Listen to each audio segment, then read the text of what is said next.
Good day. In today's episode, we're going to talk about how to save money on a tight budget. Your present financial situation may make saving money seem attainable, but if you're generating a sizable amount of money, it becomes considerably less difficult. There are practical methods to save money on a low salary, which I'll show you in this video. If you're new to the channel, be sure to subscribe for more life-changing information. Save money on your rent or mortgage. Even if you own a rent, housing is likely to be your biggest monthly expense. Many financial experts recommend keeping house costs under 35% of monthly after-tax income. However, while housing costs consume a large portion of your income, they also present the greatest opportunity for cost reductions, allowing you to save more money even if your income is lower. Even if you don't want to move, you may want to consider other options for saving money on your rent, such as trading in your services like doing renovations for a lower rent or agreeing to sign a lower lease if your landlord is concerned about your tenant's safety, which is something my landlord wanted when I was renting.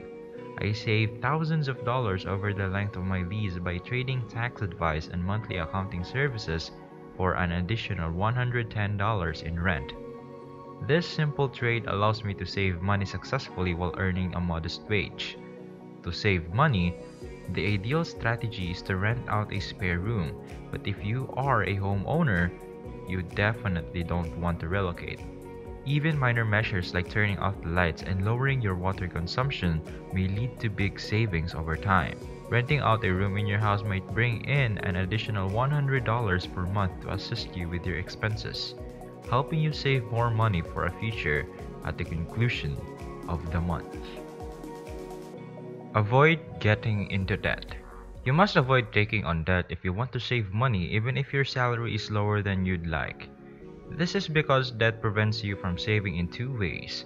In the first place, having debt means that creditors will be knocking at your door for money every month, which, if avoided, would mean more money in your pocket at the end of the month. Second, debt is almost always associated with monthly interest charges for lines of credit, which typically runs 3 to 5%, which means that on a $100,000 balance you'll be handling over $25 to $40 a month. This seems like a small amount of money when compared to the monthly payments you'll have to make. Credit card debt exacerbates this problem even more. When it comes to credit cards, the average interest rate is 17.65%.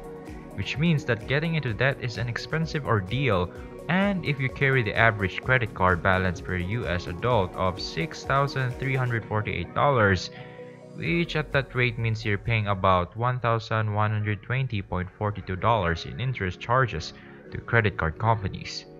Therefore, if you want to save money on a low income, you need to avoid debt and their associated interest charges at all costs, keeping entertainment spending to a reasonable level.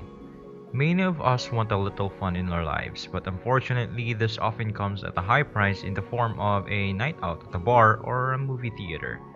As I grew older, my focus moved to building my financial security rather than spending time with my friends, so I thought about coming with creative ideas for spending time with my friends without going broke.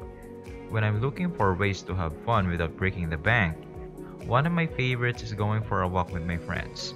Other ideas I've come up with include holding dinner parties at home rather than at a restaurant and watching a movie on Netflix instead of going to the theater. Understanding your desires and needs is what I do. If you have a low income and a strong desire to save, it is imperative that you distinguish between your wants and your needs. For example, you may want to upgrade your phone to the latest model, but you probably don't need to. Or you may want a new shirt to wear on Friday, but you probably already have a good one. The most fundamental type of transportation for me is riding the bus from point A to point B rather than purchasing a Ferrari, which I consider to be transportation in the sense that it is a need for my existence. The one item is simply anything that falls outside of your requirements group, such as if you were to update your phone to the latest model merely to acquire a camera with an additional 2 megapixels. If you want to save money on a low income, set a financial goal like saving $1,000. and then go ahead and buy the item you've been drooling over. Spend carefully on food. First, plan out your meals ahead of time. This will not only save you money, but it will also help you eat healthier. Second, shop at the same time each week. Americans throw away an average of a pound of food per day, according to a study published in Science Daily in 2018. This means that if you plan ahead, you can save money on groceries by purchasing foods that are on sale, which means that your typical $250 weekly grocery bill can be reduced to $200 or less. Meat is by far the most expensive grocery item you can buy, which makes it an easy target when trying to reduce your grocery bill. Now, I'm not saying that you need to become a vegetarian in order to save money by cutting down your meat consumption. Replacing it with cheaper options like beans, you will be able to cut down your grocery bill drastically. Don't let your hunger get the better of you by bringing more money than you think you will need, and plan out your purchases ahead of time. Practice a zero-sum budget. You purposely spend all of your money, but not in a way it sounds when you're practicing zero-sum budgeting. As an example, let's imagine you're making $2,000 a month after taxes and utilizing the zero-sum budgeting approach. You would put this full payment toward your monthly expenses. Rent, vehicle payments, petrol, food, and entertainment are all common costs. But by utilizing this strategy, you may also set aside money for these things. Your full $2,000 would be allocated to the light once the listing is complete, necessitating the use of both current earnings and savings to pay for it. People who usually have no savings at the end of the month might benefit from the zero-sum budgeting approach if they adhere to their original budget. Set up an automatic savings plan. Automating your savings is the last stage in making sure you save money even if you have a modest salary. Automatic deductions from my paycheck through work were one of the best financial decisions I've ever made because it allowed me to divert money from my checking account and put it into savings account instead. When I first started this process, I set aside 10% of my after-tax income for savings, but over time, I've been able to increase that amount.